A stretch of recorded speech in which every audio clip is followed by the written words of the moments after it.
Olá, eu sou Lara Cristiane Andrade da Silva, participo do grupo de estudos hidrogeológicos e do meio ambiente, desenvolvo pesquisa na área de geoprocessamento sob a orientação do professor Danilo Mello, e meu plano de trabalho se chama Vulnerabilidade à contaminação de aquíferos pelo método GODS.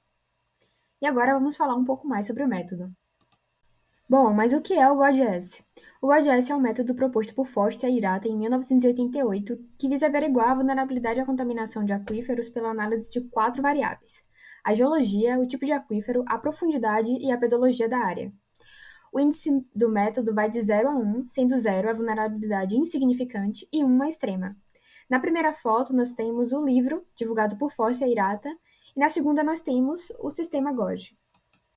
Bom, sendo mais específica no sistema, nele há o grau de confinamento, a ocorrência de estratos de cobertura, que diz respeito à geologia, e a variável de distância até o lençol freático, que corresponde à profundidade. Porém, esse sistema é o sistema do GOD. O sistema aplicado no meu trabalho é o GOD-S, que entra mais uma variável, que é a variável de solo. Então, além daquelas 3 variáveis apresentadas, nós temos mais uma que tem a ver com o tipo de cobertura do solo. Embaixo, na figura, nós podemos ver o índice de vulnerabilidade à contaminação pelo método GODS, que vai de 0 a 1, de insignificante até extrema.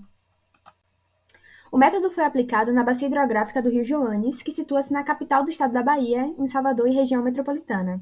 Ela faz divisa em alguns municípios baianos, como Lauro de Freitas e Camaçari. A bacia é uma das principais redes de abastecimento de Salvador, conferindo relevância do seu estudo hidrogeológico para os moradores soteropolitanos. Bom, o software utilizado foi o Quanto QGIS na versão 3.32, e na primeira imagem nós temos todos os poços do Brasil e a delimitação da bacia hidrográfica, ou seja, a gente precisa recortar quais são os poços de interesse. Na segunda imagem, nós temos esse recorte dos poços de interesse, porém, nós teremos que fazer mais um ajuste usando uma ferramenta do QGIS. A ferramenta utilizada no tratamento dos poços foi um buffer, que é uma ferramenta do QGIS que expande a área num raio escolhido. No nosso caso, nós escolhemos um raio de 4 quilômetros para que não desse nenhum tipo de erro com os limites da bacia e os poços que se encontram nesses limites. Com isso, nós pegamos algumas camadas no site do IBGE e no site do Serviço Geológico do Brasil para usar como base para gerar os nossos mapas. A primeira base de shape, no formato de polígono, foi o shape de geologia, que foi recortado no formato da bacia. O segundo foi de tipo de aquífero. E o terceiro foi o de pedologia e o de poço, que a gente já havia falado antes. Bom, através desses shapes, nós classificamos eles utilizando a tabela de atributos e as informações contidas no GOD.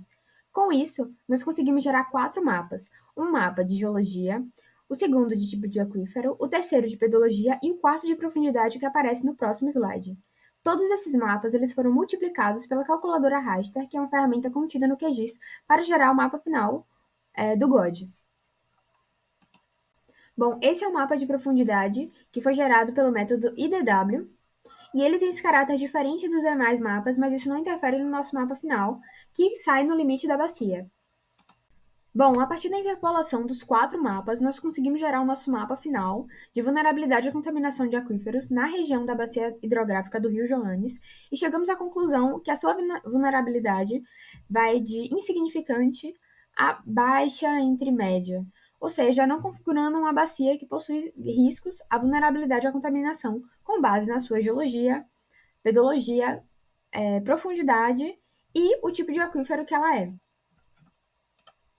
Bom, como resultado, nós temos um mapa final temático seguindo as normas do mapeamento sistemático brasileiro, com possibilidade de replicação do método em outras áreas. Nele, nós temos o mapa de localização, articulação da folha, escala, norte e o índice de vulnerabilidade.